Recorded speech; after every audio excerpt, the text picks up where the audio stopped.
নমস্কার বন্ধুরা, আমি রিয়া। আমি চলে এসেছি রিয়াশ্রী চ্যানেলে আরেকটি নতুন ভিডিও নিয়ে। আজকে সোমবার মানে হোলির আগের দিন বিকেলবেলা আমি পড়িয়ে বাড়ি ফিরছিলাম আর তখন দেখলাম রাস্তার পাশের এই পলাশ ফুল গাছটায় দেখো কত পলাশ ফুল ফুটে আছে। কি সুন্দর লাগছে তাই না বলো? আমি একটু দাঁড়িয়ে ভিডিও করে নিলাম যাতে তোমাদের সাথে একটু শেয়ার করতে পারি। আর দেখো কটা ফুল নিয়ে বাড়িতেও চলে এসেছে। বাড়িতে আসার কিছুক্ষণ পরে আমাদের বাড়ির পাশে একটা জায়গায় বসন্ত উৎসব হবে, তো সেখানেই সব ছোট বড় বাচ্চারা সব দেখো নাচ করতে করতে সেই অনুষ্ঠানের জায়গায় যাচ্ছে। সেটাই দাঁড়িয়ে দেখছিলাম। তো চলো আমার সাথে সাথে তোমরাও একটু দেখে নাও।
কিছুক্ষণ রাস্তায় দাঁড়িয়ে বসন্ত উৎসবে পরিক্রমা দেখে তারপরেই দেখলাম বাড়ির পাশের মাঠে পাড়ার সব ভাইরা মিলে পুরীর ঘর করছিল, আর সন্ধ্যার সাথে সাথে সেটাকে পুড়িয়েও দিল। তারপরে আমি আর বুনু সন্ধ্যাবেলা রেডি হয়ে বেরিয়ে পড়েছি। ওই যে বসন্ত উৎসবে পরিক্রমা গেল না, সেখানেই যাব।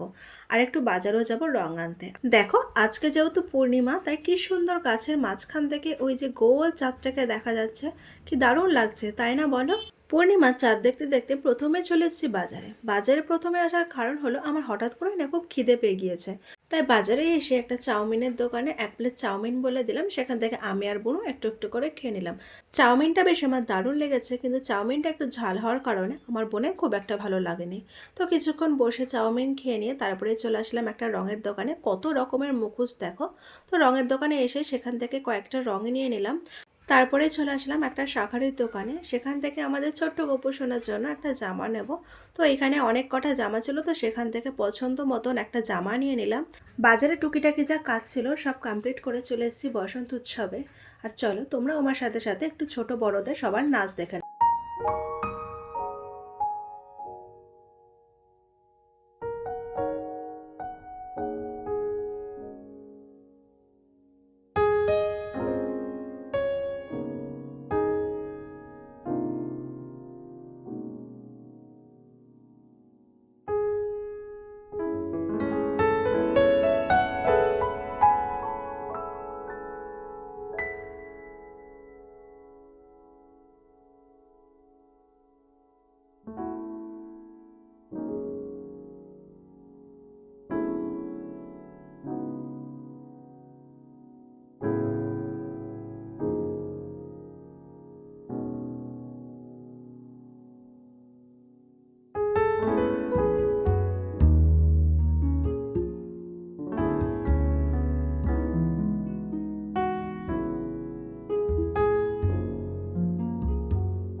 বসন্ত উৎসব দেখা কমপ্লিট করে তারপরে বাড়িতে চলে আসলাম।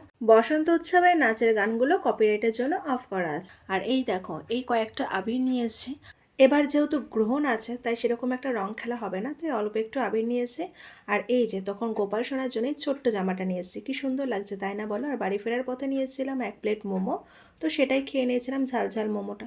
পরের দিন সকালবেলা মানে আজকে দোল, তাই আমার তরফ থেকে সকলকে জানাই শুভ দোল পূর্ণিমা। সবার দোল খুব ভালো কাটুক। তো আমি ফ্রেশ হয়ে এসে গোপাল সোনাকে ঘুম থেকে তুলেই তাকে স্নান করিয়ে রেডি করিয়ে দিচ্ছি।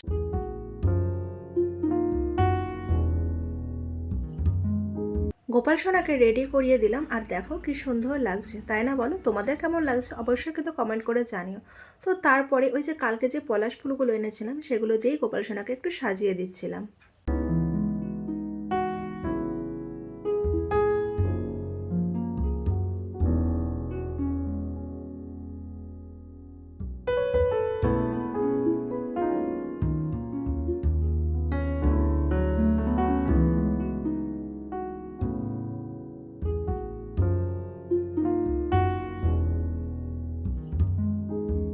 গোপাল সোনাকে পলাশ ফুল দিয়ে সাজিয়ে আর একটা প্লেটে সব রকমের আবির সাজিয়ে গোপাল সোনার গালে একটু রং দিয়ে দিলাম, কি দারুণ লাগছে দেখো।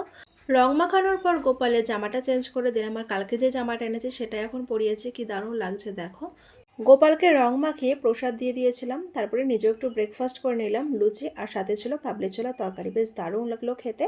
আর এই দেখো তখন এই প্লেটটা সাজিয়েছিলাম রঙের, কি সুন্দর লাগছে তাই না বলো? আবিরগুলো দিয়ে আর ওই পলাশ ফুল দিয়ে, আর ওই ফুলটার নামটা ঠিক আমার জানা নেই, তোমরা যদি কেউ জানো অবশ্যই কমেন্ট করে জানিও। কিছুক্ষণ পরে আমি বোনের একটা বান্ধবী সবাই মিলে একটু রং খেলে নিচ্ছিলাম, আর তারপরে আমি একটু ফটো আর ভিডিও করে নিলাম। তারপরে মামিদের সাথেও একটু রং খেলেছিলাম, যদিও বা সেটার কোনো ভিডিও করা হয়নি। তো রং টং খেলা কমপ্লিট করে স্নান করে খেতে বসেছিলাম। আর আজকের দুপুরে মেনুতে ছিল ফ্রাইড রাইস আর চিলি চিকেন। আজকে চিলি চিকেনটাও দারুণ হয়েছিল, ফ্রাইড রাইসটা কোনো কথাই হবে না। তো বন্ধুরা এইভাবেই কাটলো আমার এই বছরের দোলটা, তোমাদের কেমন কাটলো অবশ্যই কিন্তু কমেন্ট করে জানিও। তো গাইস আজকের ভিডিওটা এই পর্যন্ত, যদি তোমাদের ভালো লাগে লাইক কমেন্ট শেয়ার করে দিও, আর আমার চ্যানেল নতুন হয়ে থাকা চ্যানেলটাকে সাবস্ক্রাইব করে দিও।